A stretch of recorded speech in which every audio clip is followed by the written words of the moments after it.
It didn't start with everyone. There was no sudden chaos, no mass panic in the streets. It started with one person, and a single observation I deeply regret making. I was waiting at an isolated bus stop late in the evening. The streetlights were humming, a few quiet commuters stood nearby, and everything around me felt completely, perfectly ordinary. Then I noticed a man standing across the street. He wasn't checking his phone, he wasn't shifting his weight or looking down the road for the bus. He was perfectly still.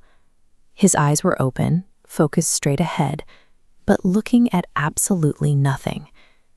And as I watched him, I realized he hadn't blinked once. You try to tell yourself it's nothing, that you're just tired or that people do strange things when they're alone. But that logic falls apart the moment you witness a physical behavior that simply defies human anatomy. I forced myself to look away. I stared at the pavement, trying to ignore him, but a heavy, escalating feeling of dread began to wash over me. Then, a voice broke the silence. A soft whisper, barely there, echoing directly inside my head. Look at him. I knew that thought wasn't mine. Every instinct screamed at me to keep my head down, yet I found my body giving in to the compulsion anyway. I glanced back, and his eyes moved, slowly tracking across the street to lock onto mine, while his neck and shoulders remained entirely paralyzed. I was no longer an invisible observer watching something strange unfold. I had been noticed, and I was now the focal point of whatever was happening. He smiled.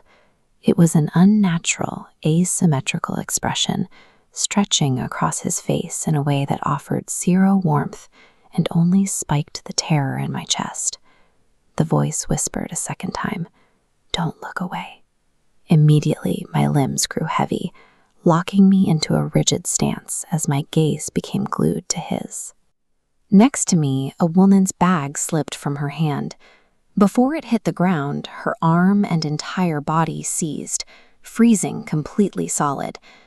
Another person on the sidewalk stopped mid-step, then another. The distant hum of the evening faded, replaced by an absolute, suffocating stillness. There were no screams, no frantic movements. The ambient noise of the city vanished in an instant, leaving behind a group of people reduced to silent, controlled puppets. Then the stillness broke. Slowly, with mechanical precision, the frozen crowd began to move in synchronization, turning their heads. They weren't looking across the street. They weren't focused on the man who had started the chain reaction. Every face pivoted toward me. Dozens of dead, unblinking eyes were fixed in my direction at the exact same moment. I tried to step back, to run, but my muscles refused to fire. The collective weight of their stare pinned me firmly to the concrete. Surrounded by commuters, I was entirely alone, stripped of my bodily autonomy and trapped exactly where they wanted me. That was when I realized why my body had seized up. There was a distinct, suffocating weight pressing into the empty space directly behind me. I could feel it, a slow, rhythmic exhale of icy air drifting over the back of my neck. "Don't turn around," the whisper returned, functioning as a verbal anchor that kept my head locked perfectly forward. The man standing across the street finally parted his lips. His voice drifted through the quiet night air, confirming what I now knew. "You see it now." The commands and the paralysis were all calibrations. I was being staged, held in place as a barrier between the crowd and the thing standing at my back. I looked closer at the woman nearest to me. Her pupils weren't meeting mine. They were focused on the space a fraction of an inch past my shoulder. If you map those lines of sight, they don't stop at me. They converge. The entire crowd is staring directly at the entity standing immediately behind me. I watched the crowd's faces shift.